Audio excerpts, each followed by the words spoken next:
But nah, listen, like I gotta like introduce, the wonderful Gracey Mae properly, straight from East London.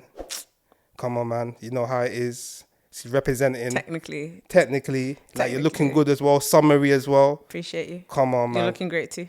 You don't have to say that to me. We've already clapped for me. You don't have to give me more. Take your flowers. Take my flowers. Take your flowers. Where's the flower? I just gave it to you. No. There's one behind you. Like and subscribe. Release the street. Agbaya. Agbaya. Agbaya. Agbaya.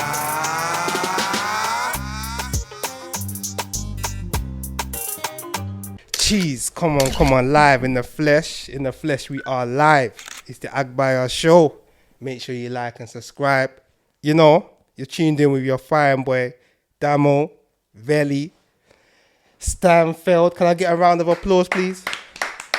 Come on, man. There's no pause on this one because we got girls in the house, like when the man them are here, we have to pause it. Nobody claps for a good-looking guy. We're thankful. It's another week, blessings, so happy that, we made it. And I pray that, we make many more years, many more weeks, many more years. I'm just a bit excited because I got a special person in the house. That's why I'm just mixing up my words right now.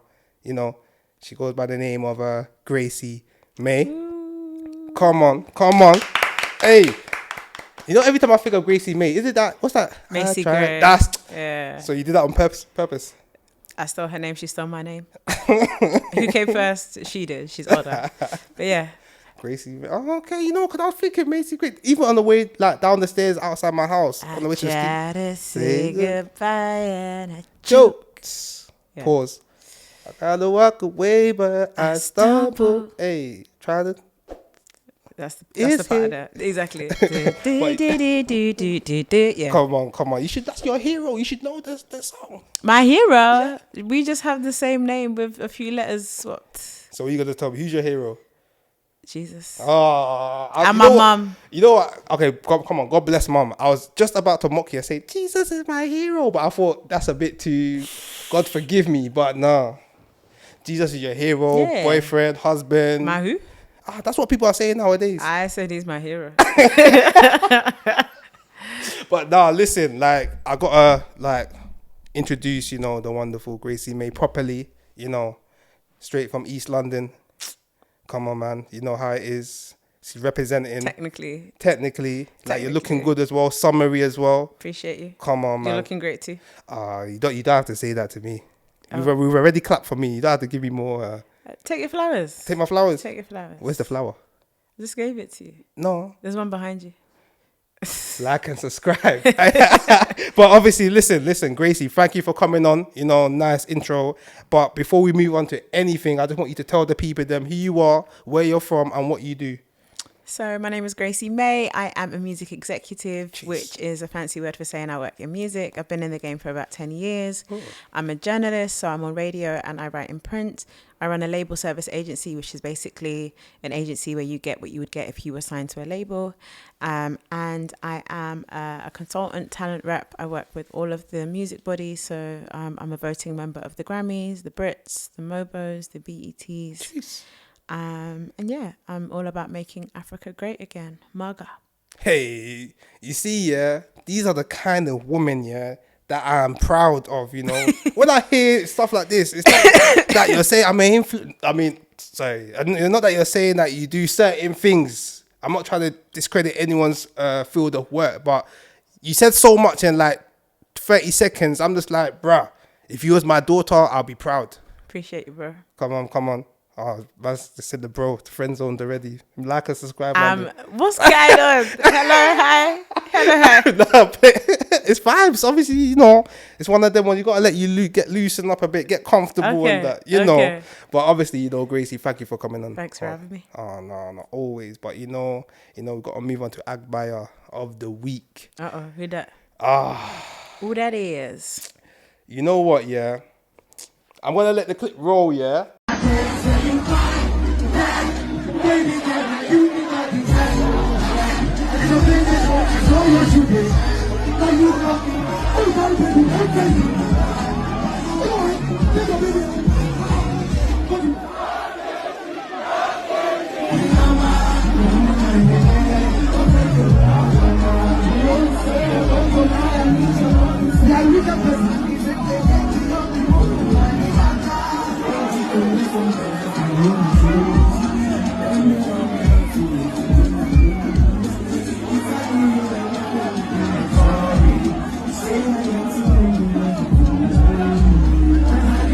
But this one's nonsense because I actually saw a video of Davido performing his concert, and there was a woman. She brought her baby. She brought her baby. And he literally scolds her from the runway to be like, "What's wrong with you? He said, you're a wicked person." Yeah. When he said that, I said, nah, bro. Like, so what is going on? What is this? What's your vibe on that? First of all, it was a late night thing. I've been to many shows in Nigeria where the main artist comes on at midnight. I'm not saying that David did this, but to be in a venue with thousands of people late at night with your, but like, what was the intention? There was no one that could watch the baby? It's never that deep. Like, FOMO can't be that deep. Stay at home. Stay at home. Stay at home. But you know what? I don't know. Maybe she thought that Davido could touch the baby's hand and power could. You know how people move. It's giving Jesus and the hem of the garment. I get it. I get it. But no. Anything could have happened. It's not safe. And the sound could have blasted the baby's eardrums. Like, what if you drop the U? I mean, no, I just know. So is it a case, yeah? Are we at a level now, yeah, where, I mean this respectfully, that we're indulging too much in what a woman does now? Is allowed to do? I would have the same comments if it was a man. Because I feel the baby just shouldn't be there. It's just, but you just think that, you know, as maybe a mother's sort of first intuition would be to protect my child. You know, that's my treasure. Like, until he or she's fully nurtured, they're not out of my sight. I'm not revealing them to the world. Whereas she's in a completely different space where she probably just hadn't seen Davido perform. Maybe her mom or her cousin or her sister who was supposed to be watching the baby, maybe they had to take a last minute shift, or I don't know. Like, there could be so many. I can't believe that they intended to come to a concert with their, because you would also want to come and enjoy. Yeah. And you're not really gonna, you know, be breaking your back and everything else if you're holding your baby. So I can't have been intentional. Something must have happened. But you know, listen, I would have stayed home personally, yeah. But you know, I've seen David perform. Love him, by the way. Yeah, big him up. Maybe 7 or 8 times. Yeah. This might have been her first and only opportunity. So I'm trying not to judge. You have no. Listen, we don't judge. Yeah, big man thing did, like, obviously Agbaya Show, Agbaya of the week. It's not we're not really judging, holding people accountable. But this one, we need to talk about these sort of situations because, like, it's getting out of hand. Like, I see this sort of on the same level as when I see a pregnant woman in the gym doing heavy squats. You're supposed to, though. Are you? Yeah, as a woman, you're supposed to try and stay as active as possible so that your cervix is soft, so that when it comes to actually pushing, you know, that you're not stiff up and, you're supposed to gym as much as you can. So maybe not heavy weights, but you're supposed to keep the cardio going. And so would you say, what about this woman with the baby in the crowd? What if she's trying to restore the baby's her? out already. The baby's out, but the baby's out. I'm sure she needs to walk. Muscle needs to. Let me not be disrespectful, but it's a case of, obviously I definitely don't see that on the same level, but what I'm just basically saying is that although you pointed out the benefits of the squats, it's like sometimes I can be quite traditional. Okay. You know, my missus is pregnant. Stay at home, rest. You know, though, that the best position to actually give birth is to be in a squatting position. The squatting position, no. Like, it's movies that let us think that it's being on your back. Like, you want gravity to be helping. Yeah. So doing the squats is probably one of the best things you could do. You see the girls on the big exercise ball rolling, and being in the gym and squatting is very, very helpful. It's good. No, I'm not saying that it's wrong, but like, Shebi, my girl can squat at home. She doesn't need to be in the gym doing it. Okay, sports bra up, tight, everything's so tight that everything's on show, and now she's squatting like. Okay, so would it make a difference if she wasn't pregnant? Do you want your girl in the gym in gym clothes anyway? It sounded like you don't. Oh no! See, you're trying to flip the script. No, I'm just asking. It's impossible. I love my women. Like, I don't get, like, my girl needs to go to the gym. If she doesn't go to the gym, she's not my girl. Okay. So I'm on that vibe. That's a non-negotiable for you. It's a non-negotiable. Okay. Has to be. Like, you have, like, listen, like, obviously I gym myself. Only right now I'm enjoying life that I'm eating eba, you understand? But more Eba and Eforiro is a diabolical combination. how dare What? you? What? That's What? eba efo. Eba goes with one soup and that's okra. Okra and okra only. First of all, Eforiro will go with semo, will go with poundo. There's a difference between poundo and pounded jam, just for those that don't know. We'll also go with ground rice. Yeah. But also go with eba? Eba, listen, I'm an eba man. Oh, dear. So you prefer pounded jam over eba? Yes, first of all, yes. Nah, see. Gary is like bottom barrel, first of all. But like, there are soups that go with swallows. And yeah, Eforiro just doesn't go with eba. It's like saying, okay, you want to have amala with banga. It doesn't make sense. It can make sense. It doesn't make sense. No, but you know what it is, yeah? We're following blueprints of olden time. We need to make our own blueprint. So do you eat rice and efo? I can do though, but that's great. That is a great combination. So how can you but I literally said that you could have ground rice, which is the same thing. Yeah. With efo. It's just there's certain soups and certain swallows just don't go together. Nah, you know what it is. One day Eba when I'm making efo and the eba, I'll invite you. You trust me. You taste it. You say rah. Okay, maybe I should start with we grew up having eba a lot, right? Yeah. So maybe I'm just not a general fan. Okay. The grittiness of I said all that to say Eforiro goes with pounded jam. Nah, it does, but Summer. see, I mean, listen, eba's for the hustlers, and I hustle. So you see, when I eat pounded jam, yeah, that's after like a good month's work of hustle. I'm screaming. Come home and then. Are you saying that there's tears to swallow? Oh, there's tears, but I will and always. Eba's like bottom barrel. Don't disrespect Eba. Okay. Eba is bottom and top. Bottom and top. And top, because there might be days that you just know, damn, man is hungry. Put the kettle on. You understand? But of all the swallows, you know that it's the cheapest one, right? So it's automatically bottom barrel. Let me tell you, yeah, oxtail is bottom of the barrel. But people's is the Agbaya fashion. Show, Abby. How the Caribbeans cook their meats is up to. We eat pomo, which is literally skin, like cow skin. See, I don't like pomo. I'm not a fan. The texture is a bit too chewy for me. I also don't eat cow foot. Again, I'm a texture babe. It's too chewy for me. We eat shaki. Yeah. Oyibo people also eat shaki, to be fair. Tripe, yeah. But yeah, I'm a texture babe. So I don't eat I don't eat liver. I don't eat kidney. Yeah, no. I don't eat back in the day, the auntie used to put bits of kidney in the fried rice. Oh no, I've never. The minute I saw that and I tasted it, I just said, "How dare you poison me?" It's not great. Okay, though, the exception to the rule for me. Yeah. Of all the innards, I eat gizzard. I love gizzard. Yeah, gizzard goes off. What about snail?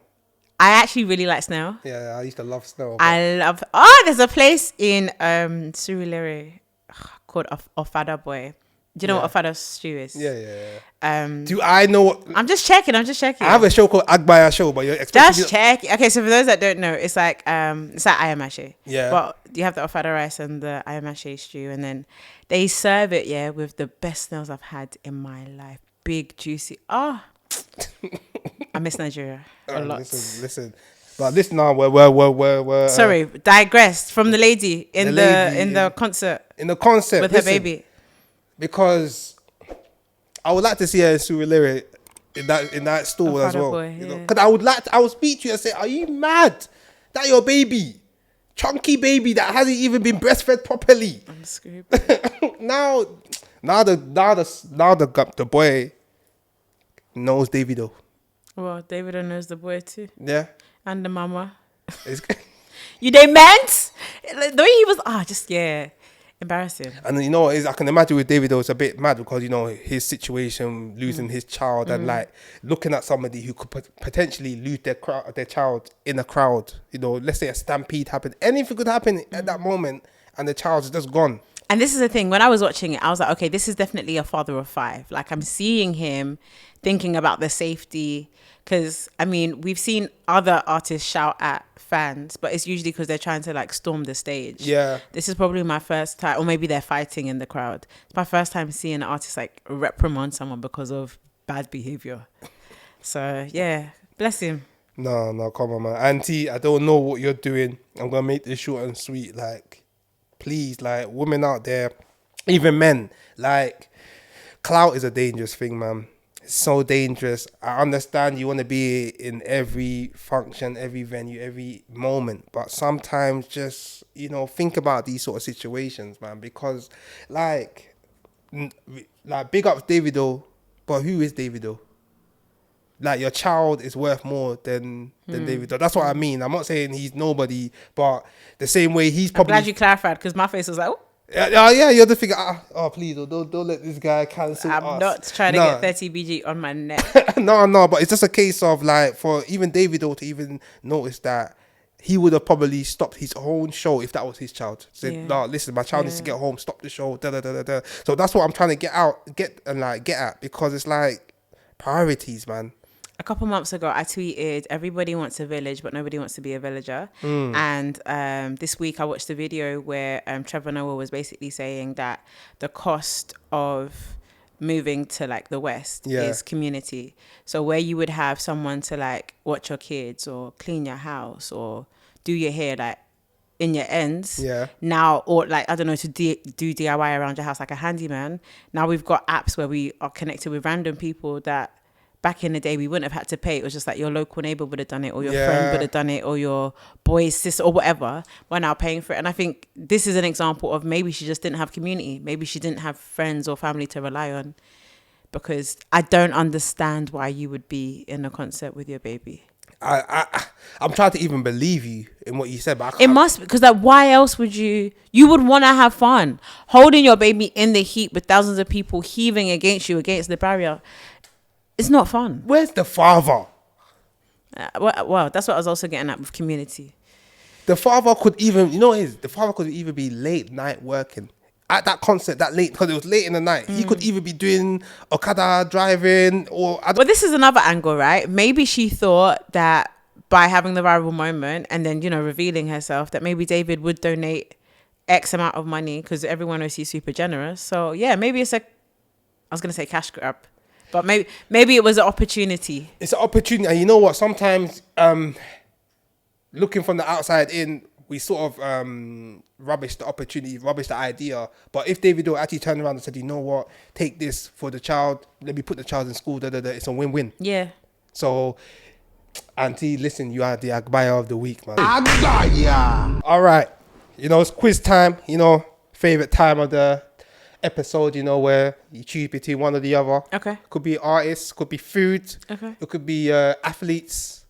And it's all based on preference. It could be, I don't know, some people could say, that person's more good looking, or some people could focus on their skill. You understand? But all down to you. Okay. No pressure. No pressure. You ready? All right. First person. Little Sims or Dolce? Little Sims. Yeah? Tell me. She's a Naija babe. Jeez. She's a British Naija babe. Come on. And yeah, she's doing her thing. I think her bars are crazy. She's been like steadily grinding. She's got all the different, awards. So she's recognized as well. I think she doesn't get as much love as she should. But she just did a whole like series of shows at the South Bank Centre. And just pick up her, Little Sims. Don't want to talk too much on that. No, I feel like I just... Love Doechii though. Yeah. Love her aesthetic. Like when you see that shade of green, when you see the braids, like, Doechii's branding is on point. Yeah. But the sentiment for me is I will always carry home first. And so Little Sims is a reflection of me. So Little Sims. Jeez. You know what I like about Little Sims? This is where my daughter, if she said to me, I want to be like da-da-da in the world, I'll say the person I would love you to be like Little Sims. I don't even know the color of her pants or her bra. I'm sorry. And the reason why I say that... Shouting. The reason why I say that... Why would you? Because she doesn't put it on show.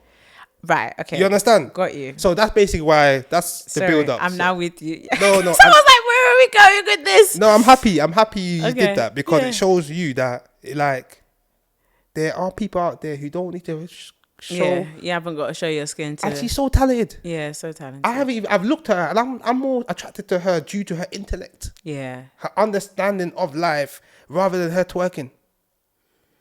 You see? Yeah. And that's why I'll say someone like Little Sims is such a sick role model. Like you said, seeing her grind from the bottom to the top now she's getting recognized. I think I was playing one game Or I was watching a film the other day and I heard a song in the soundtrack. I said, she's doing big things. Okay, next up. Tiwa Savage or Thames. Different generations. I can't choose. You have to choose. Can't choose. You have to choose. Abstain. Why? Okay, so Okay, Tiwa Savage, Yemi Alade. I would say, okay, I can debate all three. So let's get into this. I love my females. Okay, so Tiwa was the first of her kind, right? Before her, we had female artists, but they didn't necessarily embrace their sexy. And also Tiwa is a reflection of me, right? She grew up in North London. Yeah. I grew up between East London and North London. Jeez. And she is an incredible singer. She's an incredible dancer. But she was also the first of her kind. Like before then, people weren't embracing sexy, and she rocked the boat, right? Yeah. Yemi is definitely more Mama Africa. She wears the Ankara. She sings in like 7 languages. She's always on tour. I don't think Yemi gets the flowers that she deserves. Yeah. Because she doesn't maybe necessarily embrace sexy the same way Tiwa does. But she represents the continent, right? Yeah. Thames has done amazing in terms of taking Afrobeats and Afro R&B to a market that didn't have an interest in Afrobeats and didn't understand it. So when people think about Afrobeats in the UK and the US, if they've never heard of more of the deeper Afro artists, Yeah. they do know Thames. Okay. And I feel like each of them have served a role in spreading the culture, in moving the needle forward, in exploring new sounds and new aesthetics for Afrobeats and African music. So yeah, I mean, I can't choose. If you out of the three, I'll pick Ira. There you go. I've picked someone you haven't even said. And you know, so far that I was gonna say her name, but I actually crossed her name out. Yeah, I don't. And this is me just because I'm being cheeky. I think all of them have had their role to play in progressing African music. So I beg, pick one. I picked Ira. No. picked Tiwa her. Savage or Thames. I picked Ira. Listen, yeah, for her, I'm gonna pick Tiwa Savage. I know Why? I know you're gonna pick Tiwa. Why do I want to pick Tiwa? I've interviewed both of them, by the way. Yeah. Lovely women. I've seen both of them perform live. In fact, as part of Little Sims's South Bank Centre series, Yeah. Tiwa had the Saturday night closing slot. Okay. And she did like every version of her, from Kele Kele Love to Romantic, through to Keys of the Kingdom, through to Loaded, the track she did with Ashake, right the way through to a brand new song, You For Me. Love her. Thames, I was with at the Grammys last year. We were at the Grammys. Yeah. And that year she was nominated for a song with, I think, Future and Wait For You. yeah. Yeah. And they won. Sick. But yeah, like I said, I've interviewed both of them, love both of them. I'm not choosing. And You can't make me. Nah, I can't. Beats me. I'm joking. He's actually getting his belt. No, but just to let you know, obviously, and the audience know that, you know, both can coexist too. And they do. Yeah. And They're that's different eras, different generations, different impacts. Yeah. So it's not a case of we're really putting one against the other, like, and causing a sort of a big debate, because like I said, yeah, man, they're both talented and they're both And Thames produces crazy. Like before she was a singer, she was producing. What, as in making beats? Yeah, she makes like her first, I believe her first EP she self-produced. Swear down. Yep. And I then didn't even know that, you know. And then Tiwa's background is before she was a songwriter, she was actually like a backing vocalist. So she sang with people like George Michael. Okay. Obviously she got her big break when she was on X Factor. So like just seeing her, and Tiwa dropped her first song in her 30s. So she caters to anyone that feels like, oh, I'm 25, I've missed it, or I'm 28, I've missed it, I'm even 30, I've missed it. Her first song was in her 30s. I believe she was around 33. So she's sort of I rate that. I rate both of them so highly. Love them. She's therefore you could say queen of Afrobeats. Oh yeah, she takes the title. She's the number one African bad girl. Yemi is Mama Africa. Yeah. Thames is Afro R&B. Different spaces, different lanes. And I think what I love about them all is that you don't see them sort of trying to compete and argue with. They all give each other the respect, flowers, and that's what we respect. Right. Okay, next, Ashake or Rema.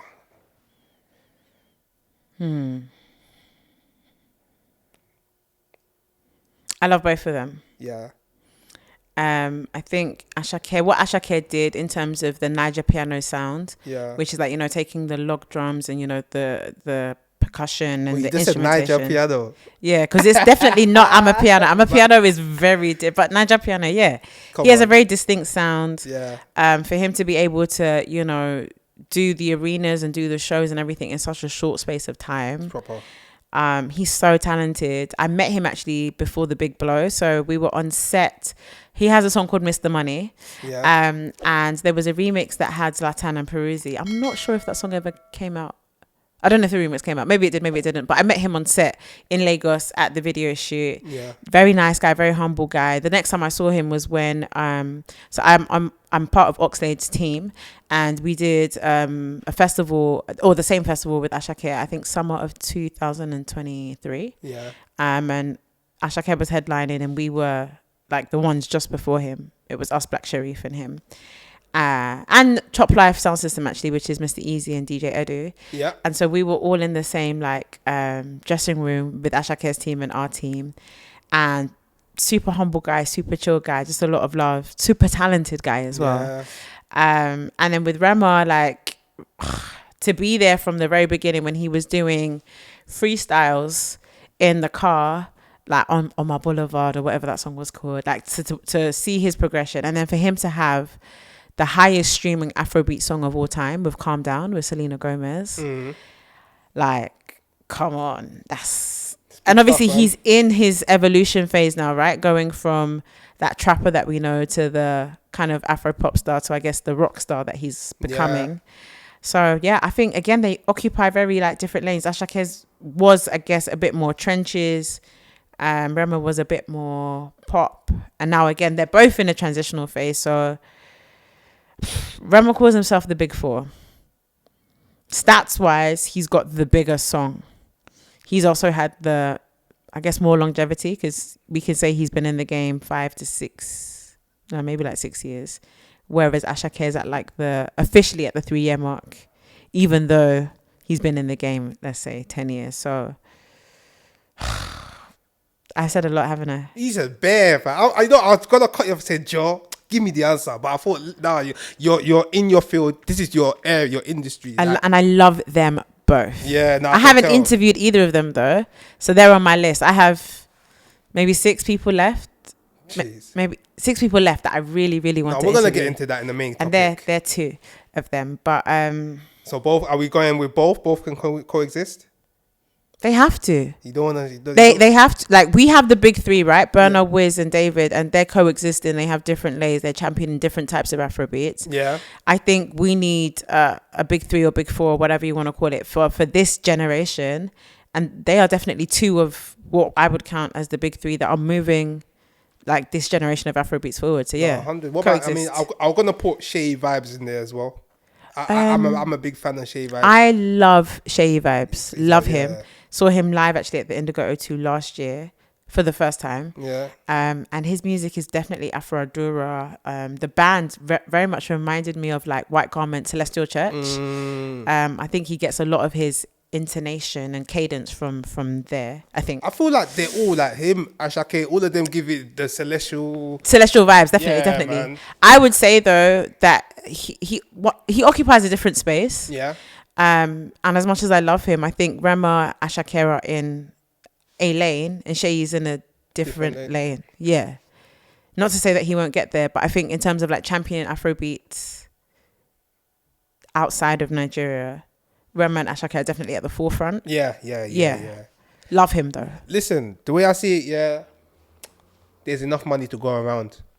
And enough audience to go around, and enough arenas to go around, and enough merch to go. Yeah, there's enough. As long as they're not on Twitter, social media, saying that they're better than the other person or what. Not trying. And you know what? Depending on the Afro genre, I'm slightly here for it. For the Afro rap side of things, like the hip hop side of things, sometimes I think part of the hip hop culture is that beef, is that clash. And so like at the moment we've got Odi Modi Black and Black Bones currently on the timeline going back and forth. Yeah. It's healthy for the culture. It helps with the rap.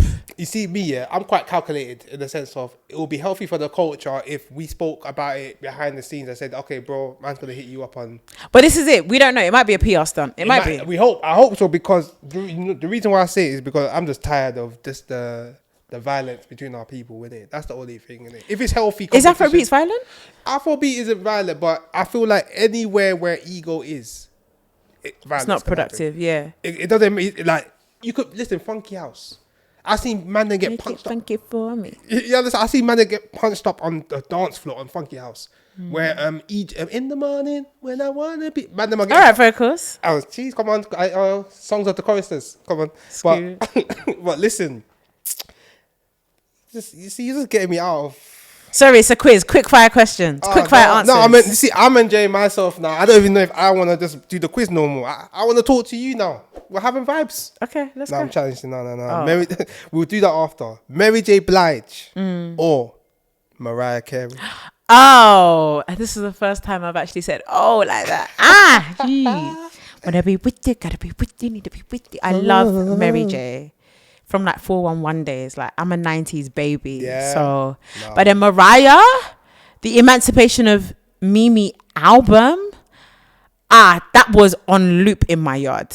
What? To the point where like my mom, and it's so funny because people say to me, oh, like, did you grow up on Afrobeats? And we'll get into that later. But my mom was a Mimi fan. Jeez. Mimi fan. God, what do we do? Okay. I'm going to actually give you an answer because I feel like I've been copping out. Come on. I think you know where I'm leaning. Yeah. It's going to be Mariah Carey. Because one, she's got the Christmas evergreen track. All I Want for Christmas Is You. Okay, so she's not a dancer in the same way Mary J. Blige is, but Mary J. Blige also maybe isn't a mover, but she's got the boots though. She got the boots. Legendary. And Mariah she sings in her whistle register. Like her range is wider than Mary's. When she goes to that full set. Yeah. I've made a choice. It's gonna be Mariah, but I love Mary. We all love Mary J. Blige, man. That's one of my crushes when I was growing up, man. Really? Mary J. Blige. I used to love Mary J. Blige, Missy Elliott. Love Missy. Oh, she was a big crush when I was growing up. Crazy. I think it was when she did the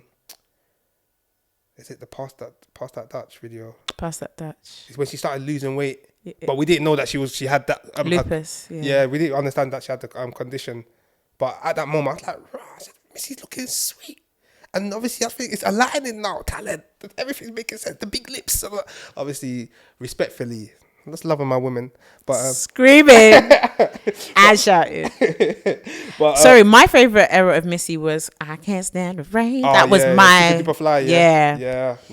Because her dressing was more eccentric. The black lipstick, the pixie cut, the fisheye lens with the video. Like that was the era where everyone was doing the glitchy moves. Her, Buster.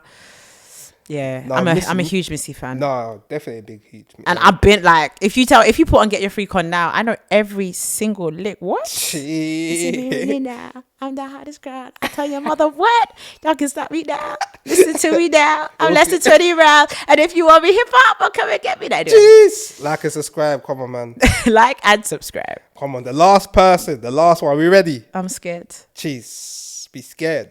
Angela Bassett. Okay. Or Viola Davis. Yes. You don't do. My palm, don't kill me. We need the answer. Who?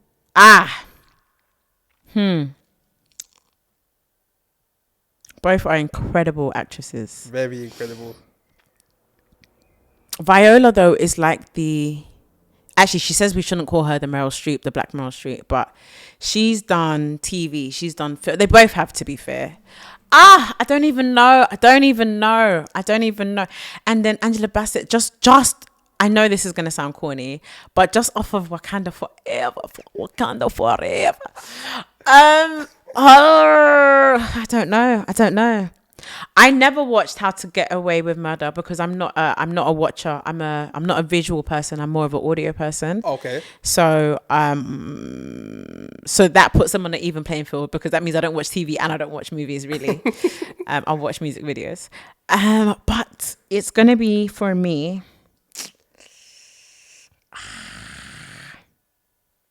Oh, I don't know. It's going to be. Okay. I'm going to go with Viola. Cheese. Only because I think both of them have had really gritty roles that they've been able to show depth, Yes. breadth, everything. I just think that Viola has had more. Oh God, I don't even know if I can. Reckon she's shown more of a. I just think we've seen her uglier. Yeah. And I think, and I say that with the most respect. Yeah. Seen her more vulnerable. Yeah, but also like just like snot running down her nose into her, like we've seen her guts, and I feel like we've seen it we have seen it also with Angela, but my own gut is telling me Viola Davis. So All right. and then also maybe there's a colorism thing there where Viola's darker, and maybe I think darker actresses haven't always had the opportunity to have had as many opportunities. So to see her have that many opportunities in her hue. Yeah, it's Viola for me. Listen, we're about to, dive deep into, the life of Gracey Mae. Oh, Yeah, man. dun, dun, dun. You know what? Yeah, I just find you like so interesting. I think this is my first time meeting you, and it's like just your energy, your character. It just sort of gave me this gives me like twin sister vibes. Screaming. You see, when I saw you ripping that bottle, I was just thinking, this girl is so destructive like me. I don't think she's destructive like me, and like, but we obviously when we get idle, we get bored. We come with excuses that we want to remove the brand of bottle when really we just want to be aggressive. Maybe choir master was dissing you earlier. Wow. So I came from choir practice. Obviously, maybe they said, "Oh, you're not singing the." I was off key today. I was out late last night, so I know I was off. They didn't need to tell me. Lot of words. Yeah, my voice is tired, but sorry. No, but I love the fact even like your choir, you're in the choir. Like how long have you been in the choir for? I was gonna say my whole life. I've been in music ministry probably for 20-something years now. Yeah. 20-something years, and see, this young woman's 26. And Amen. Singing from the womb. So it's like, come on, man. But it's like, what even got you into all of that? Music. Yeah, man, because, it's like, obviously, it could be the cliche story. You started off in church and you sort of wanted to branch out, or it could be a case of you just loved music from day. Maybe someone in your family was a musician. It's actually a combination. So my mum sings and has been a minister probably my whole life, is like part of the worship team, and then also actually now preaches and stuff. And so I think my earliest memories of like music is like night vigil, or my mum singing around the house, or so we grew up between Hackney, Tottenham, like between like northeast. And we used to take the 243 when we used to live in Tottenham and go to school in Hackney, one bus. And there was a period where she was dropping us off, and then, she had to work 1,000 jobs, so we were going by ourselves. But one of my first memories of like worship, my mom did not care that we were on a bus of crowded people going to work and school. We would do praise and worship on the bus. Serious. That's proper. And like at the time I would cringe because like we had people obviously going to school, going to work, minding their business, maybe not just even wanting to be bothered, but my mum was fearless, unashamed. No, I rate that. And so yeah, like she's been on it. And so I think but also like she's also a very clean freak. So like every Saturday when we would clean the house, we would have like George Benson on, Luther Vandross on, Michael Jackson, Whitney Houston, Stevie Wonder. There are certain songs that I listen to and I can just remember like dusting the skirting board or like sweeping the corner of the kitchen, because my like music is a thing. And it's funny, I will go in an Uber now and the driver won't even have the radio on, and I'm like, oh, this is weird, like it was just sitting in silence, like how, because I'm so used to just always having what music. Just to cut you off quickly, because I heard George Benson. Is that George Benson? Is that the Give Me the Light? Okay. With the light. Okay, so you know your stuff too. Come on. Yeah. Carry on. And then also like she would play her stuff from the 80s, both like Niger and Non. but then she was also like into like Ja Rule and Ashanti. There was a period down. where Always There When You Call, Always On Time, whatever that song is, was on loop. Mariah was on loop. And then the other thing was, so we would my uncle lived in Essex, my mum's brother, and he would come every other weekend, and we would all go to my granddad's house. So my granddad would spend the summer in the UK and then the winter in Nigeria. Oh, okay. And so we would then go to granddad's house, and he would have these massive vinyls from like the Beatles, the Rolling Stones. And so music was just always, I'm really giving you my life story. Music has basically always been there. Went to secondary school, started learning how to play music professionally. So I'm a classically trained pianist. I read music, like I did all my grades and everything. And what grade are you? I got up to grade 5. You see, I play piano, but I don't read music. See, I really wish that I had tapped into the playing side more, because people can play by ear. Yeah. And I can't even tell you I'm rusty. Okay, so I can tell you the keys, but if you're like 1, 5, 3. Oh, serious? I can't play by numbers. I can't play by ear. I like, but sheet music, yeah. And let me not undersell myself. I'm sure with a bit of practice I could. Yeah. But yeah, no. No, I think you know what it is. Yeah, it's all about training, because I literally can't read music. Like I need to proper sit there, dissect. You know what is it? Every green bus drive fast, and all of that. E F. Oh, is that how you do it? Every green bus drives fast. E G. Yeah, that's like for the bass, and the treble was I don't remember, but that's I was how. gonna say you're teaching me, because right now I can look at sheet music and I'll read like just like reading. But I think if you sound sick if you just like sheet music and you're just playing. But me, like if I hear the tone, I just need the tone and I find the key and I'll play. Mad. Yeah, and it's just a case of you just, because when it comes to because you realize with music it's all formation. Like every song has the 1, 4, 5. Then sometimes it goes to the 7. Sorry, I'm going over myself. 1, 4, 5 normal. Then 6, 3, 4. Then it might be 7, 3. So every key should have a number, right? Yeah. So like bass notes, top, whatever. Yeah. And like if you say, okay, we're playing in C, I can figure out, if you say, okay, C and then 3 is, so I can figure out, okay, that would be E, but I'd have to be figuring it out. I can't just. You got to play it.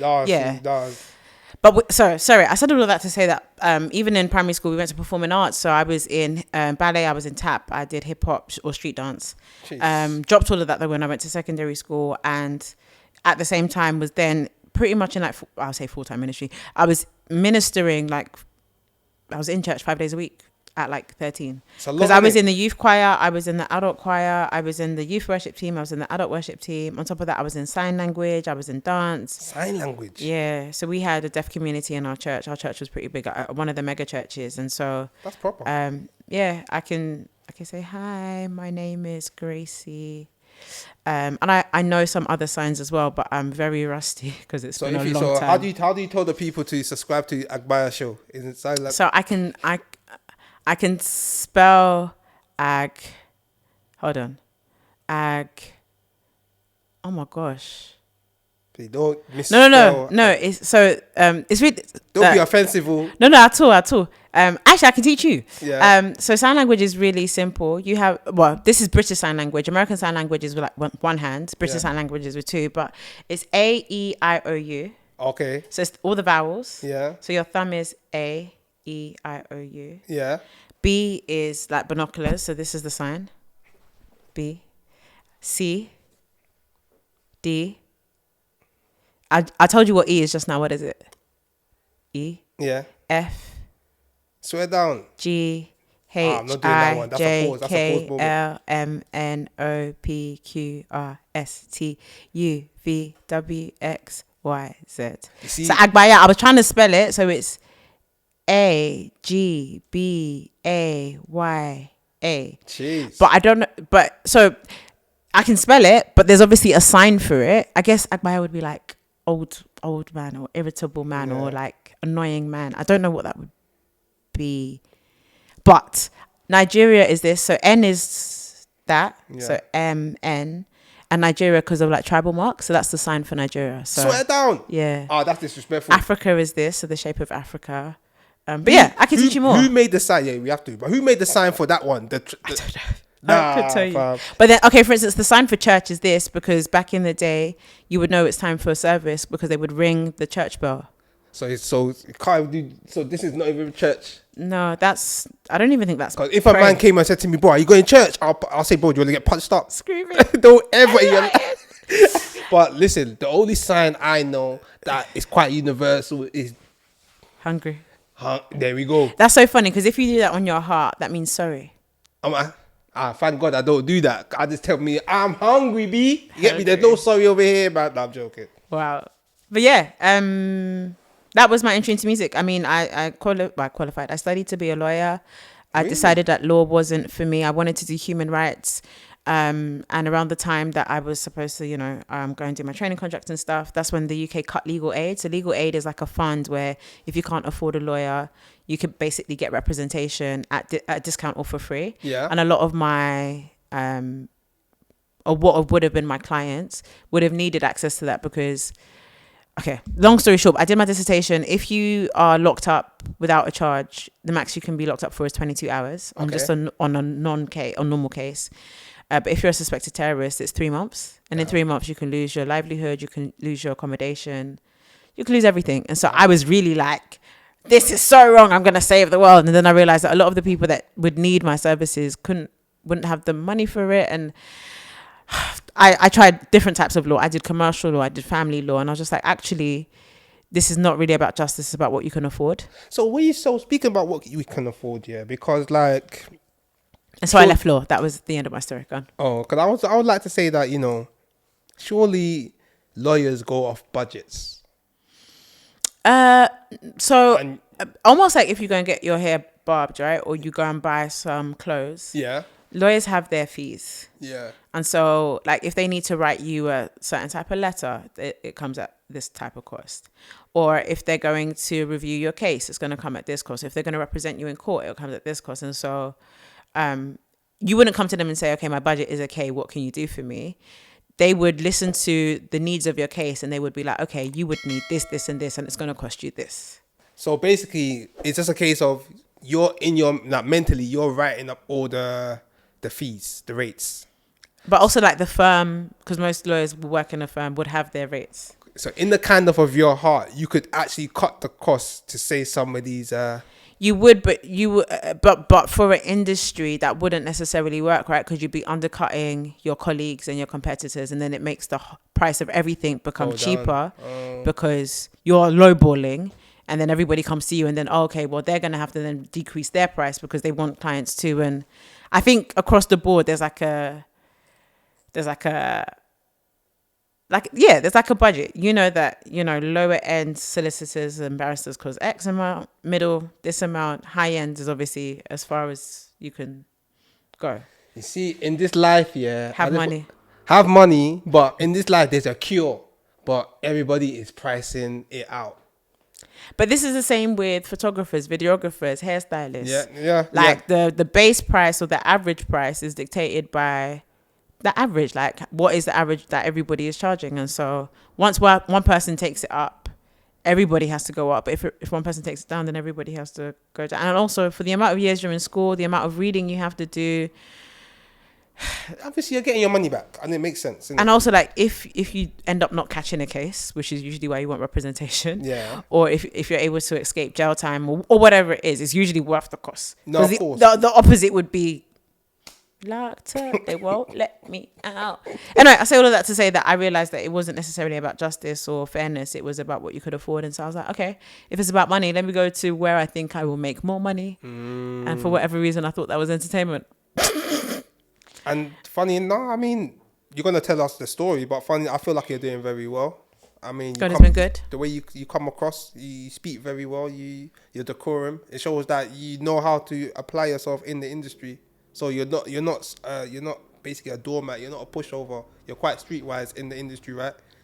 I would say growing up in Hackney and Tottenham, you have to be streetwise. You understand? Studying law meant that I was able to refine being articulate, being able to represent myself well, because I was having to represent clients. Yeah. And I've been able to marry all the different parts of me to be Gracey. Jeez. And now, obviously, we spoke about, started The from beginnings. the beginnings, The music origins. and now it's coming to like, What am I doing now? yeah, and like you sort of started your own agency, MAE, Make Africa Everything. Oh, it's just my last name, May. Oh, Yeah. But Make Africa Everything, I might steal that. That might be the new slogan. How about that? Just give me my coins. That's all I want. That'll do it. So that's so is that your proper last name, or is that just the Yeah, it's my last name, Gracey Mae. May is my last name.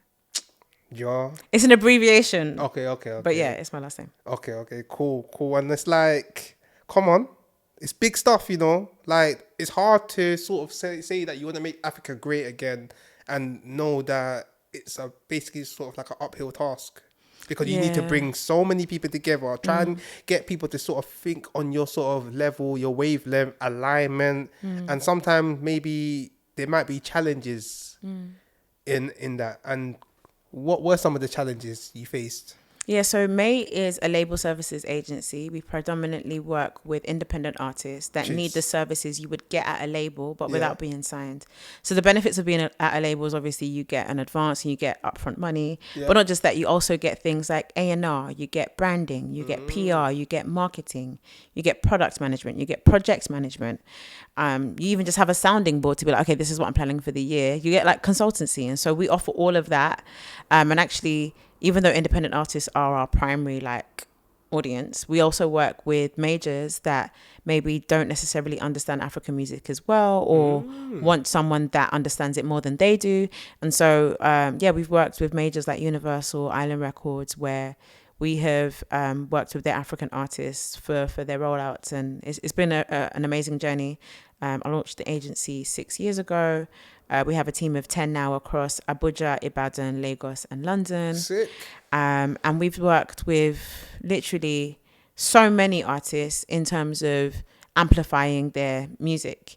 And actually very recently, in the last, I'd say, year, we've expanded past musicians, and we work with all entertainers now. So whether you're an actress, an actor, a comedian, anyone that's in the entertainment space and wants to get some structure or amplification to what they're doing, we basically do that. And my why is I feel like Africa is dealt a card that isn't fair. Yeah. We're not treated as equals. I watched the video today actually where a Moroccan guy is like, oh, we're European, we're not African, because I guess Africa's not cool. They look at sub-Saharan Africa and they don't think we're affluent. The IFPI report, which is a music report that comes out every year, said that of the 49 countries in sub-Saharan Africa, South Africa made up 77% of all the money that was made from music in Africa. Crazy. One country out of 49.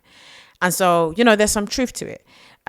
Donovan, who is Thames' manager, was just on another podcast and basically said that 1 million streams in Nigeria is equivalent to £300. I saw that. Whereas in Sweden, which is the highest grossing country, it's like 1,000,000. Sorry, 1,000, 100,000. I can't remember the numbers that he said. And obviously the maths behind that is the maths. I think Spotify in Nigeria is like 900 naira a month, whereas in Sweden it's like £16 a month. And so the stream worth is going to be different based on obviously the usage. Cool. I won't get into the technicalities of that. But yeah, so that's what made us. That's who we work with. And my why is I think we can change the perception of Africa through entertainment. Yeah. In the 80s, in the 70s, even in the 90s, the only image of Africa was what you would see on Comic Relief and Sports Relief. It was the Kwashiorkor, it was the mud huts, it was the famine, it was the HIV. That TV show, was it Welcome to Lagos? Remember that? No, what was You that? don't remember Welcome to Lagos? When they literally had it was sort of like a documentary of basically life in Lagos. Okay. And there's one guy called, is it Vocal Slender?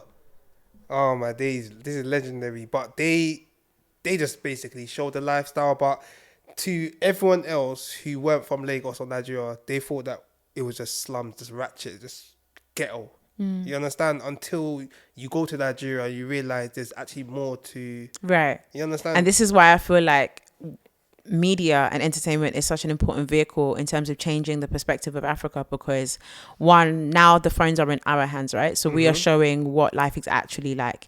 And this is not to disregard the fact that there is still famine, there is still poverty, there is still mud huts, and that is a way of life, but it's not the only way of life on the continent.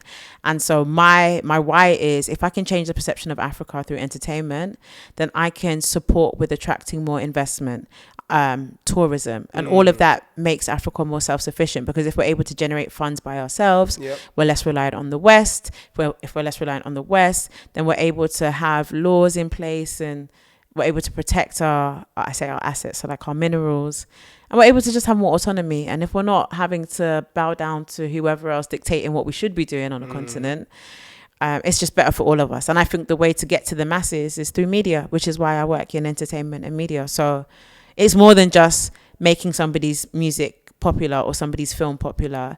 It's about improving the overall image of Africa so that Africa can be self-sustainable. And when I say make Africa great again, that's my personal mission. But it literally permeates everything I do. So the slogan for May is actually building bridges, blueprints, and brands.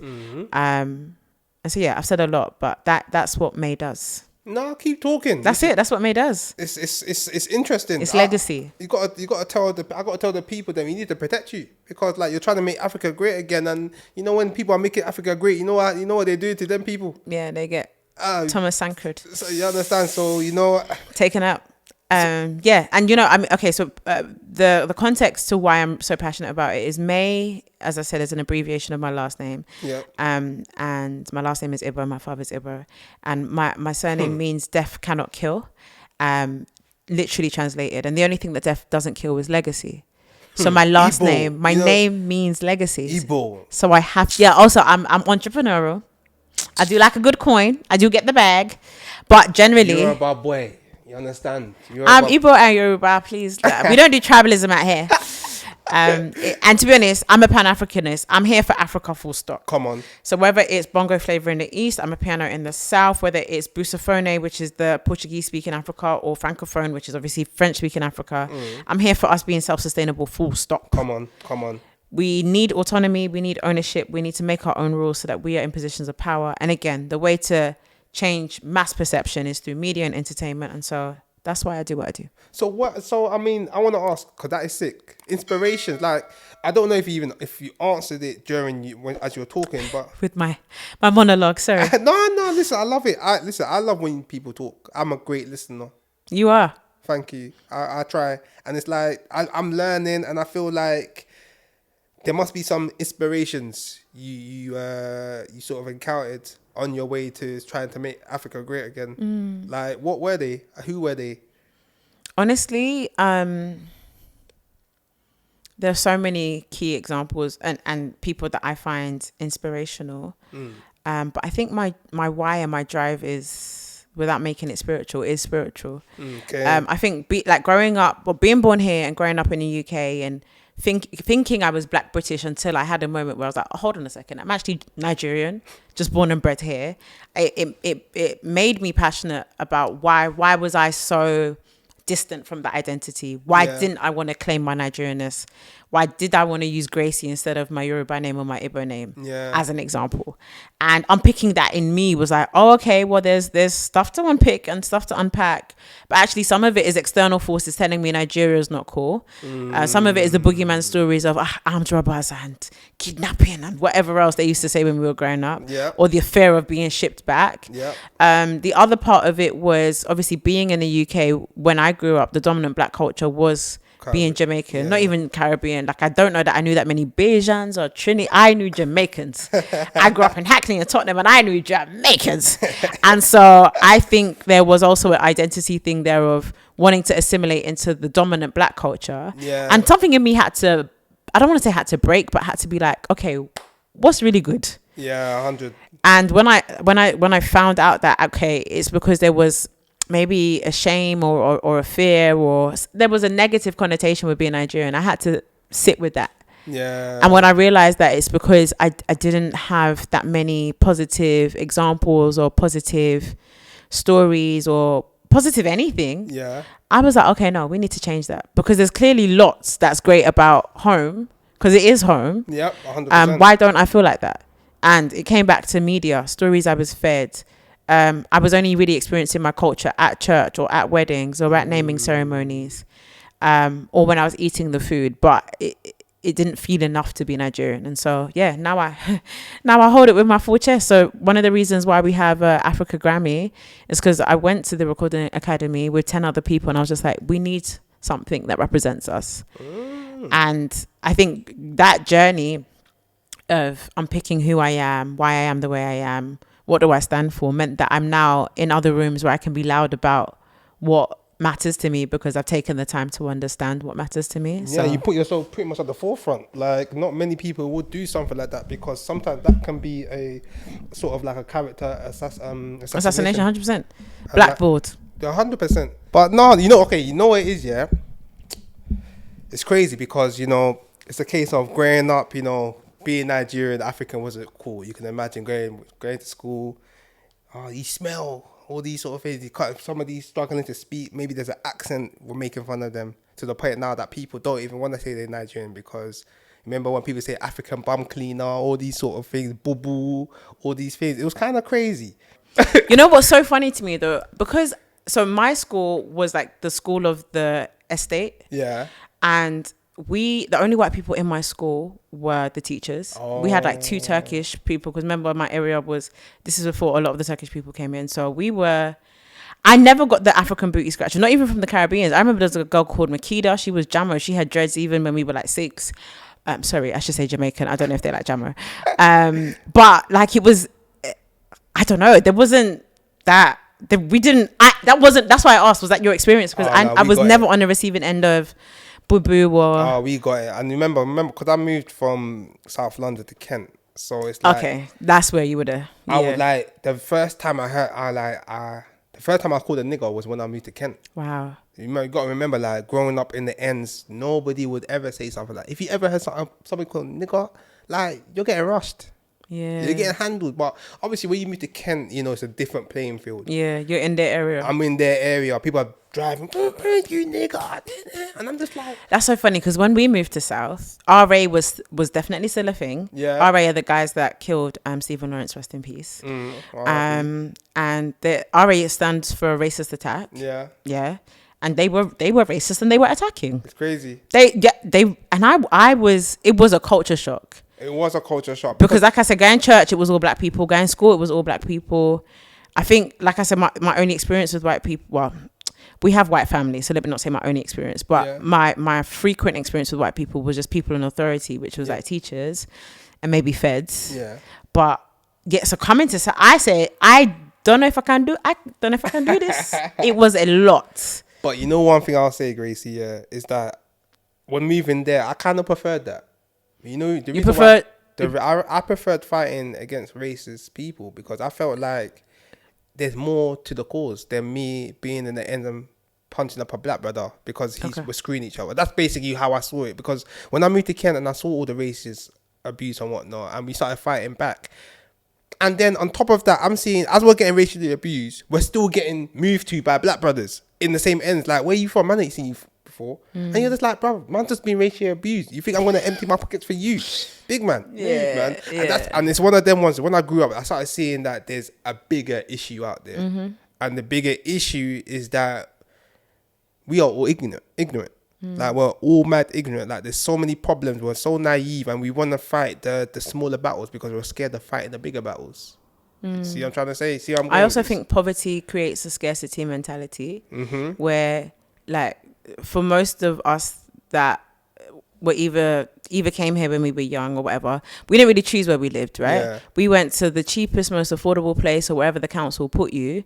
You were then being forced to have loyalty to a postcode that you didn't care too tough about. You were placed here. Yeah. And then because the only thing that you could see in terms of level of like luxury or affluence was my man with a nice car, or my man with, I don't know, a bust down or whatever, that became your definition of success. And so, of course, you were going to clash with the next man, because that was the only version of reality that looked like success to you. Yeah. Anything beyond your postcode was too big. True. So I don't blame the men or anyone that gets involved in road life. It's a needs must. Nobody chooses that, like, nobody that has, I don't want to say money and sense, but people that have more options, that wouldn't be their first option. Of course, but I feel like nowadays, back then, I don't know what life is now. I mean, 10 years ago when we were like teenagers and that, it was tough, innit? So 10 years ago, if only I was a teenager 10 years ago. 10, 20, you know. Why you? Don't 10 years ago, I fully graduated. Anyway, sorry, go on, finish. Don't bait our age up. Yeah, 10 years ago, I was in school. No, but it's one of them ones like, obviously, I feel like nowadays there's people out here that don't need to do that sort of life. But it's a power thing as well now, isn't it? And I think power has always been an element of it. But if me just pulling up on a block makes you afraid, that's power. If I can tell you to rush the next person, that's power. And the reason why people want money is because they want power. Yeah. So if I'm able to get power through status or through whatever activity, it's power. But then we go back to, what is it? Is it to gain the world but lose your soul? That's if you care about your soul. I think poverty, when I say poverty creates such a scarcity mentality, most men don't know if they're going to be, I say men, and most people in poverty don't know if they're going to be alive in 10 years. Yeah. In 8 years, in 5 years, next year. So they're living for today. Screw tomorrow. Yeah, that's scary. But let me tell you something. Man's going to be alive for another 50 years. Amen. Come on. You don't even need to say amen. It's already written. But we can say amen just to solidify it. I swear to you, like, I'm like, the way man is, the way I have you really worked, you understand, really grinded, hustled, made sure that we put all the building blocks in place. It's ridiculous for me to say that, you know, I can't see like life after 5 years. Like 5 years from now, you know what I mean? Living for now. That's because you're exposed. Yeah. You're building. Self-aware. You can see, you're self-aware. Yeah. You can see a clear path. If my life every day was shot in, like, and I know that in 5 years I'm still just going to be shot in, I don't care if I go to pen, because nah, listen, there's not more to it. Let me tell you, and I always tell man, cause I always know I'll be real, we dabbled in a lot of stuff when we were younger, but I tell a lot of man now, if you are still over a certain age, you're still trying to shot, you're still trying to trap, you're still trying to bang F, and there's no escape plan, you are a failure. You have failed. Like, let it go. Because how can you still be trapping for 10 years? And like, listen, I'm not shitting on no one's hustle. You understand? Because I've been there, we've done it. We've been there and done stuff. But it's a case of we're out. We're thankful. You understand? Because we had a strategy. If some people don't have strategies in life, then I don't want to say what are you living for, but you just need to be around the right people. And that segues into, you understand, the agency. You understand? Because it's a case of it's your responsibility to make sure that people are being directed into the right path. You understand? So you might, for example, meet a guy that's just very crazy. You understand? He doesn't have anything else, but he is so talented. You understand? And part of your agency, I'm sure, is to help consult him, direct him into the right way, make sure that he climbs up that ladder to what you say is the pinnacle of success. Yeah? It's a case of, if your agency is not there, he could just be another man on the road. You see? And that's with those trappers nowadays, is that they don't really have the right friends around them. Like you said, it's a power thing. Women like power. They're motivated by women. So if you put all of that in hand, it's a recipe for disaster. So this is where your agency comes in. Talk to us. Yeah, I think so. What do we do? I've said what we do. Who do we work with? I've said who we work with. I think for me, to go biblical just for a second, like when it talks about the types of people, some people are preachers, some people are teachers, some people are whatever. I think my role is I'm very much a teacher. Okay. So as Gracey, not as Mae now, there was a period maybe for over a year where every 2 weeks I was doing like a thread on Twitter where I was educating people about different aspects of music. So I was doing publishing, sync and licensing, PR and marketing, how to become a member of the Grammys. Like I did so many. So now when people ask me things, I can just shoot them the tweet and it literally says it there. Sick. Things to look for in artist management, things to look for in artist development, that whole thing. One, it helps kind of build my credibility in the industry because people were seeing that there was brains behind the beauty. But I think, and it was great for outreach because it meant that a lot of people were now wanting to work with us. Yeah. But most importantly, it was about education. Yes. My people perish for lack of knowledge. We know it's biblical, but generally, autonomy and ownership is gained when you know stuff.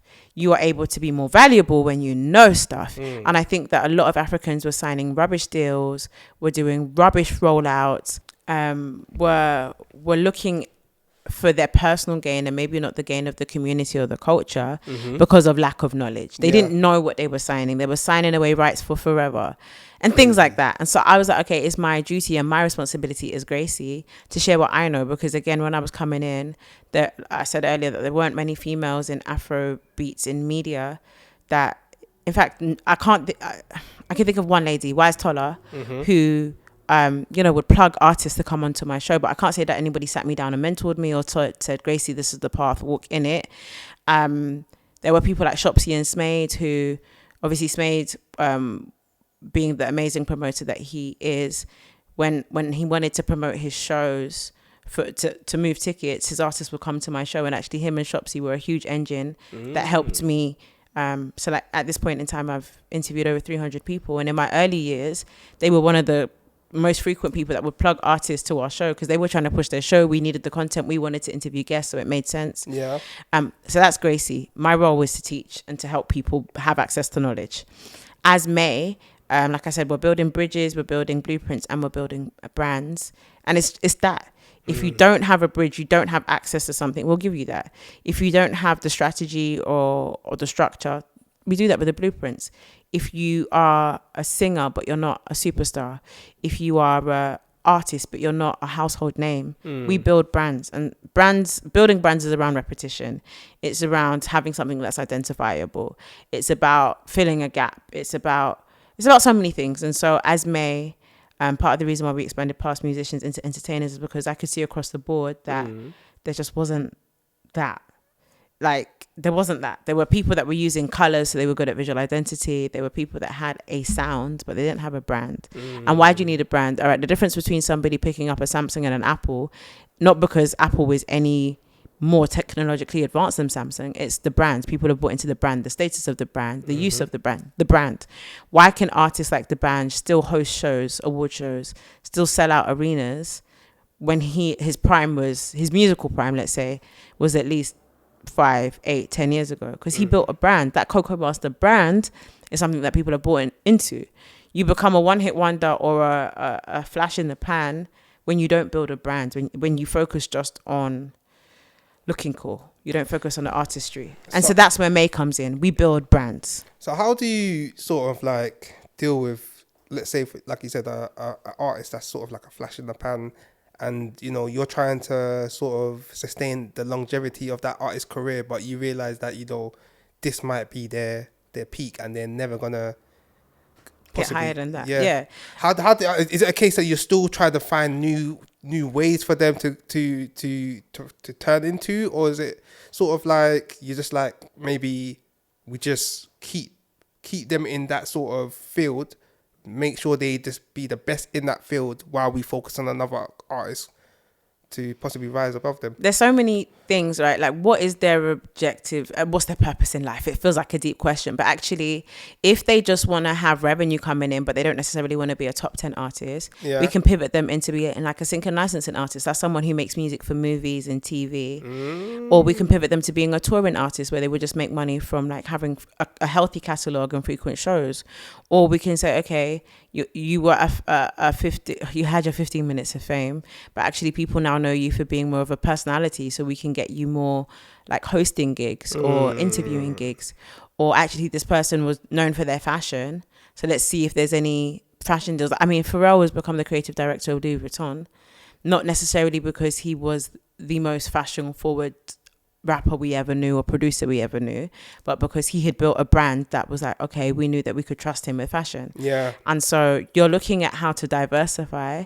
But then also, if the person wants to actually focus on music, if we feel like their tenure in a region, let's say West Africa, is done, we can look at Latin America, we can look at Europe, we can look at the UK. We can look at, okay, actually maybe they can be really successful as just a writer. They don't have to be in front of the mic.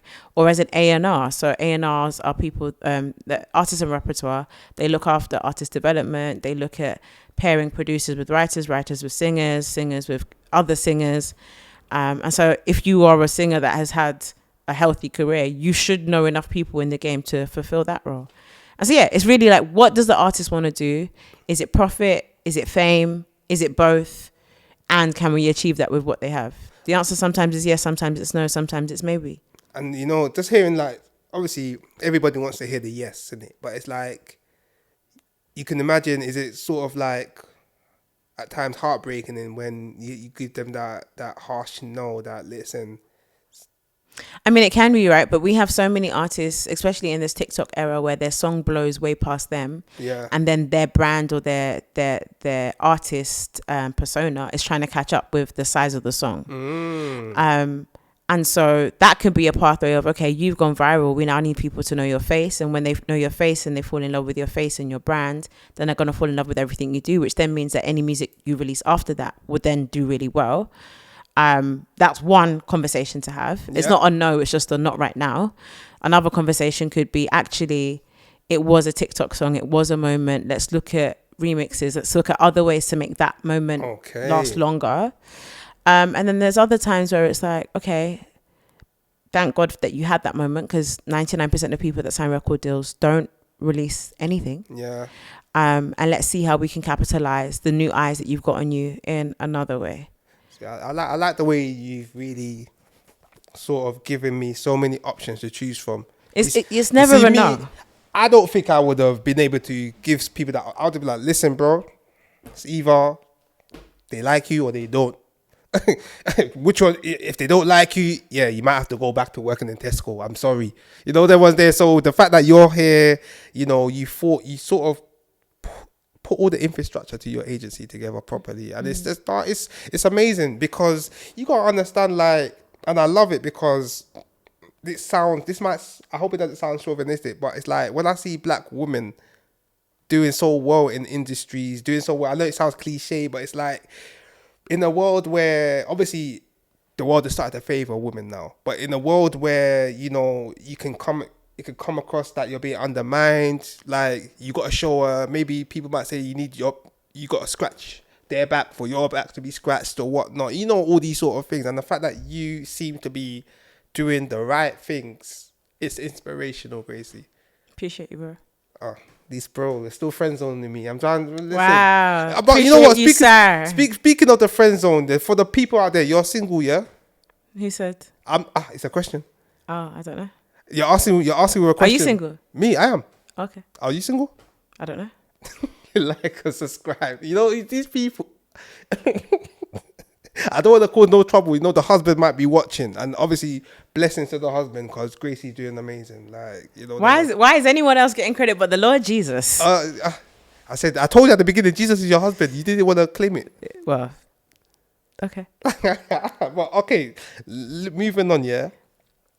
Because obviously I did speak about challenges, yeah, and I feel like personally, yeah, in an agency where, you know, up and coming, you're doing so well, you're established, you have come across something that has made you possibly say, you know what, I feel like giving up, you know. And tell us, because these are the times where, you know, somebody could be at that point in their career where they might feel like they want to give up, but knowing that they can relate to you, you could give them that inspiration. Yeah, I think Malcolm X said that the most disrespected person in the world is a black woman. And I think, that has been part of my experience.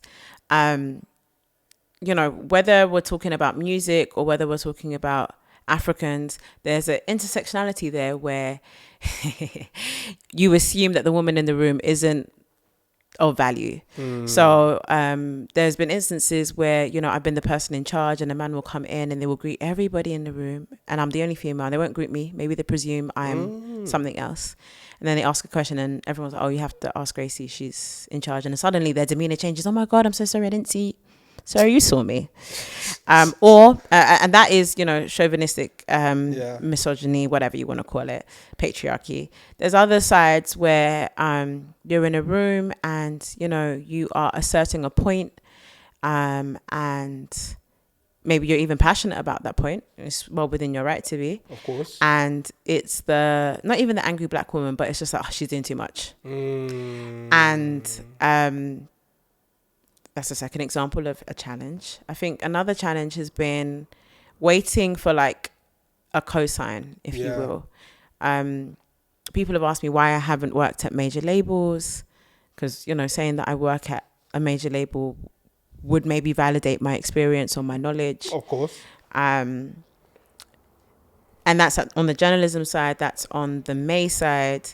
And I'm so thankful to God that I've been able to do as much as I can by myself.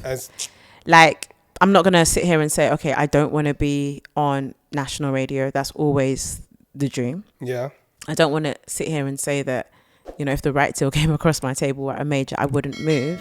But I think to have been able to have moved the needle, have as much impact, bless so many lives with the little that I have. Yeah. That has grown into, you know, what it's grown into is a testament to God. It's a testament to resilience, and it's a testament to like not give up.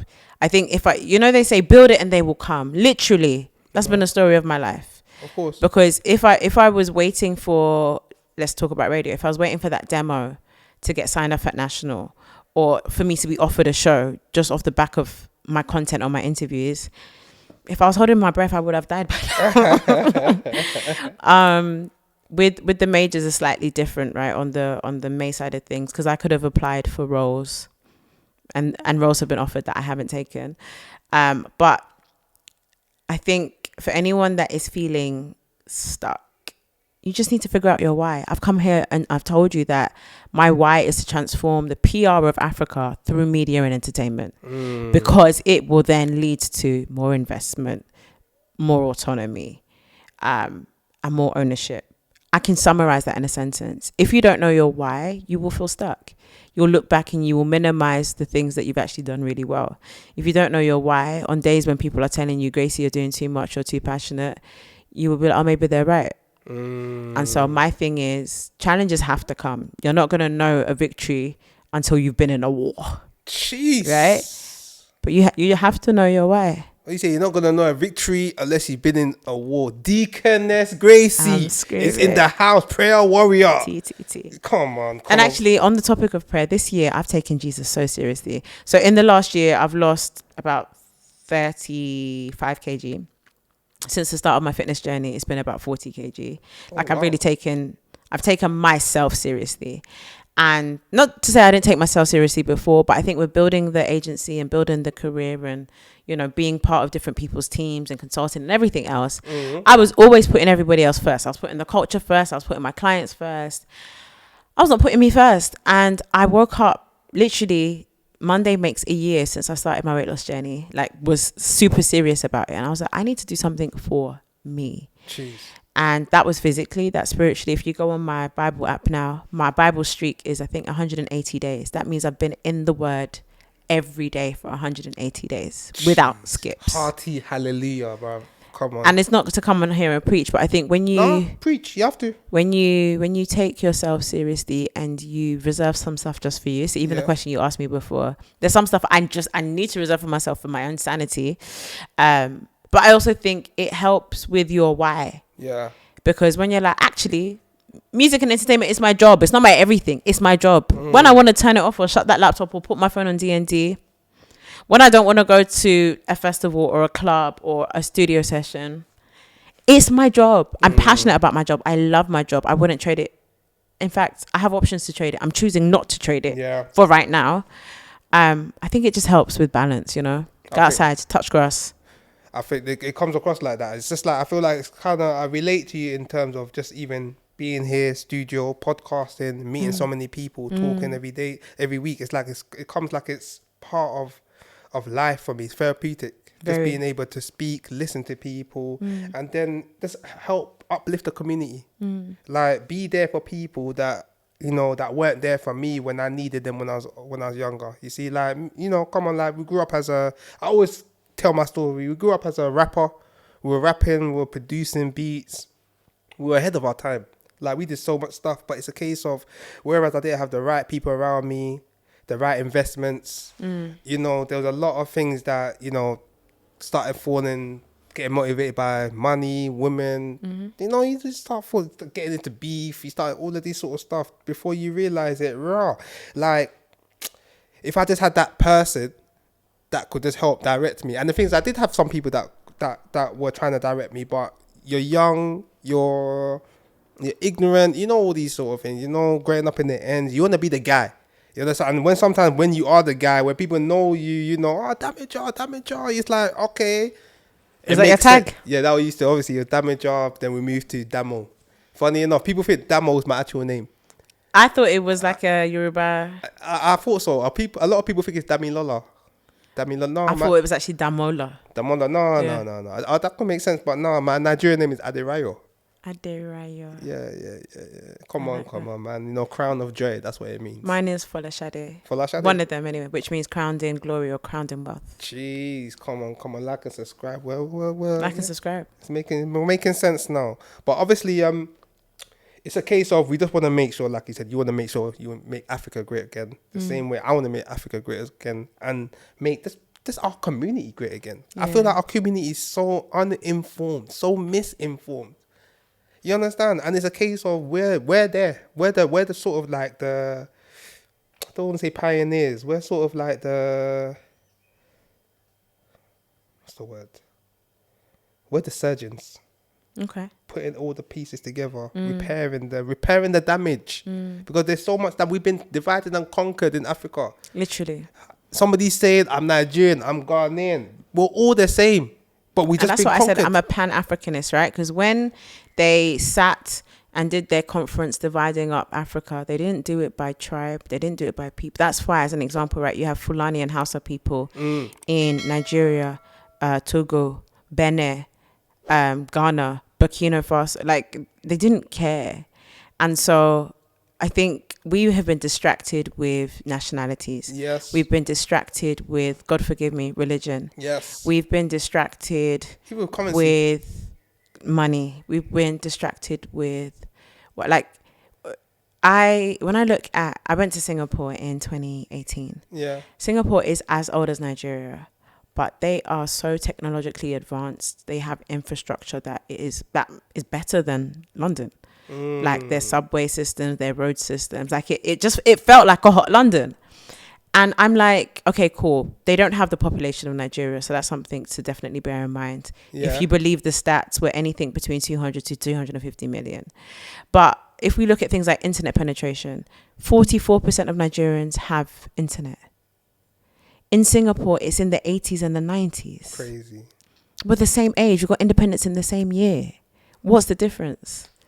We've been distracted. We haven't had access to the knowledge. They've also robbed us of our knowledge, though. Yeah. Kept our artifacts. Again, part of being African is a lot of our history was written. We have evidence of that with the Egyptians, but was also very audible audio. It was very, it was given down by stories. Yeah. And once you change somebody's story, you change their history. If you don't know your history, you don't know your past. If you don't know your past, you don't know your future. And so I feel like I blame the colonizers. I blame us for allowing them to cause this unity, but they did it over hundreds of years. Yeah. So I don't know that we have an excuse, but our responsibility now, our duty now, is to not make excuses, not be corrupt, work together, and work for us, not for individuals. And I feel like that's one thing that I wish Afrobeats and African music would do. Work as an institution, work as an industry, work as a sector, not looking out for individual gain, but looking for corporate gain that benefits everyone. So whether that's adjusting your show fee so that everybody gets a fair fee, or whether that's I don't know. There's so many things. I don't even want to get into it because that's very technical. No, I'd like to say it's coming. It's gonna happen. I feel like it is happening. Like months and years that's gone by. Like there's only a few people that are still got the sort of animosity to sort of compete with each other in that sort of nature. And sometimes maybe the media tries to drive it, tries to narrate that story. But a lot of people are waking up. Look at is it Traore? Back in the Faso. Like these sort of things, people are waking up, and it's a case of now. I think whereas everything is so technology so advanced, AI, you understand? Oh, AI. So it's a case of like where literally things are being recorded on the go. So we're seeing everything now. So even if somebody tried to lie to us, technology will show us the truth. You see whether they're lying or not, and it's up to us to believe it or not. But it's one of them ones. We're in a good moment, and I think a good sort of era. And things are making sense. But this is why my job as a journalist is really important, right? Because my role is to document our stories so that they can be archived, so that no one can come and tell us a different version of the story. And I think whether that's just interviewing artists, hearing, you know, how did the scene come up or how did that individual come up? I think it's important. It creates a culture of documenting and archiving so that we've got it in writing or in video or in sound, so that we know where we've come from. Of course. Again, so that they can't distract us. Sorry to cut you off. Have you started writing the story of Adebayo? I should. Yeah, that's a food for thought. Like Adebayo the Great, because that story, it's going to be a crazy story in 50 years' time. Screaming. Amen. Amen. I'll be screaming. And shouting. Shouting, yeah. Glorious shouting. Come on, but rounding up with on the show, because like we've been here for a minute, Gracey. Even though I don't want you to go, no, you have to go. I got to go. You've been lit, man. And obviously, the last two things I want to ask you, I feel like you sort of answered this already, but advice to your younger self if you met her, if you met a young Gracey Mae, or even alternatively, people looking up to you, like what would your advice be to them? Focus. Don't be distracted. Literally. Focus, don't be distracted. I think I spent a lot of time not wanting to outshine, overshadow. I spent a lot of time trying to be delicate. I needed the audacity of a middle class Oyibo Canary Wolf guy to just going back to back. I think at the start especially, I was so worried about preserving my journalism brand that I didn't want people to know all the stuff I was doing in the background. Babe, focus. They're going to find out anyway. Focus. And I think, you know, in this influencer era where everybody has their main hustle and like 5 side hustles, it's now a bit more appreciated. But when I started off, I wanted to be this purist journalist so that people didn't think that, oh, well, because they're working with May, that's why she's playing their song on radio. Like I was like, okay, I don't want to look like I have this crazy monopoly going on. But actually, who cares? Who gives a heck? Exactly. Focus. Do the work. Do it well. Stay consistent. And to be honest, I was doing the work and I was consistent. But I was too focused on other people's opinions. So my advice to my younger self would be focus. Jeez. You people have heard it, man. Focus. Don't be a people pleaser. Abby, that's what you're saying, yeah? I don't want to. No, legit. I'm a recovering people pleaser. Oh, because I don't want you thinking in your head, who's this guy called him a people pleaser? No. It's you read me right. Oh, thank you. Thank you. And lastly, obviously, because we spoke about it earlier on, but I thought, let me wait till the end of the show. You said there's 5 people that you want to interview. Yes. Maybe like 6. Okay, so let's start with, I've interviewed over 300 artists. Sick. Everyone from D'banj, Olamide, Davido, Tiwa, Yemi, Thames, Ira, Ruga. Who else is in the charts? What's that? Tenny, yes. what's she saying? You know, because my mom is a big fan of her. She's great. Love her. She's sick, yeah. She's great. Oh, come on. And so my list. Yeah. It's probably the people that you don't even see pinned on my IG, so it's going to be very, very obvious. So I've met Wiz, I've partied with Wiz, I've chilled with Wiz. I've not interviewed him on the mic. I want to. Jeez. I'm a big Wizkid fan. Big. Burna Boy. I've been in a strip club with Burna Boy. I've been in a club with Burna Boy. I've not interviewed Burna Boy. And there's going to be a trend, right? The names I'm saying are people that don't really do interviews. Yeah. So Cool. One Day Cole. Okay. I love One Day Cole. Jeez. Allow me to kiss your That was a head. baby. Yeah. Bumper to bumper. One Day Cole. I haven't done Ashake. Again, Yeah. Ashake does a lot of foreign press, so hopefully that will be in the near future. Yeah. I actually haven't done Rema, even though we relate in the DMs. I haven't done Style Plus. Style Plus is an anomaly because everyone's like, why Style Plus? Style Plus was my introduction to Afrobeats. Jeez. Olufumi. Yeah. Banger. Imagine that. So even with all the remakes that are coming out now, I'm a bit precious because I'm like, guys, this is very sentimental to me. These are the songs that made me feel Nigerian enough to be like, okay, I want to rep the scene. And then there's like a few other people that I haven't interviewed yet that I'm sure I will. So people like Buju, like Young John, Shay Vibes, Yeah. Shally Poppy. Wait, these things, they're coming. Yeah, and I would They're actually, coming. I really want to tap into more francophone artists. So I've done like Franglish. Yeah. Have I done Tyke? No, I've chilled with Tyke. I don't think I've actually interviewed him. But I would love to do non-English speaking Afrobeats artists too. So yeah, that's my top 6 with a few extras. Jeez. It shall be so. I'm telling you, it's happening. It's happening. You said what? Wizkid, Dio, yeah? Burna Boy, Damini. Okay, first name. One Day Cole. Yeah, we have to listen. We're all the same age now. Listen. You all are my seniors, Wait, my bonds. If I meet them, I'll say, big, what you saying? What you saying, my guy? You think I'm gonna double it to them? I don't even think they will want me to double it to them. Yeah, the entertainment industry is very flat. We don't do ma and sa. And Can you imagine? yeah, it's flat structure. Imagine if you went to one of the managers. You said, "Have you seen me today?" You won't greet. Oh, you see. That's what. All jokes aside, obviously, praying that you get those interviews. You know, I'm sure. I like even. And you know what? Interviews is one thing. They should come and work with me. We got work to do. Oh, come on, man. I feel like just looking at their characters, yeah. Obviously, I don't feel like social media portray them in the correct way. Obviously, some people can say that because I've seen Burna Boy come on and talk about certain things, and people say he's too arrogant. But I see that as a brother that believes his own hype. He believes his own skills, his talent. He might have come from a place where people have not rated him. He lived in Brixton before he moved back to Nige. You see, so it's a case of like, bruv, we're in a cutthroat business. You understand? You can't always be. Like I say, you can't always be the ballering prostrating to everybody because sooner or later, as you're prostrating, someone's gonna step on your head. You understand? And I don't think Burna Boy, Wizkid, Wizkid came from, was it Surulere? Surulere, yeah. So like real youth from the trenches. Yeah. Now you're expecting him to go and bow down to the next man when he's really seen the real grind. You understand? One Day Cole. Bye, guys. To be Okay. I'm screaming. But nah, listen, all these people, I know that they're not out of your reach. Like I feel like we live in a world nowadays where, you know, it's the only thing that separates us sometimes is money. This one, I think it's time and chance, and I've said it on record, right? Because when I do interview them, I'm going to clip this video and be like, come on, June 2025, I said I had 6 more people to interview. And by June 2026, I've done all of them. All right, come on, amen.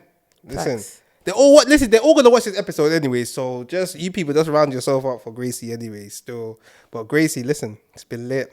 Thank you, Damo. Oh, listen, like can't even lie. Where has this time gone? I'm not gonna lie. Feels like it just feels like 2 minutes ago I told you that you were damaging my bottle. I'm even thirsty now, man. I have to go and buy new water. Yeah, we need it. But, hot in here. before we sign out, like, you know, tell the people them where they can find you, all the information, all the juicy stuff. I'll add it all in the bio as well.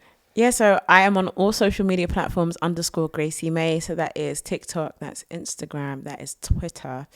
And I'm giving you a different side of me on each platform. So you want to plug in on every single one. And then if you want to work, let's do it. Let us build bridges, blueprints, and brands. It's Mae, mae.m.c.g.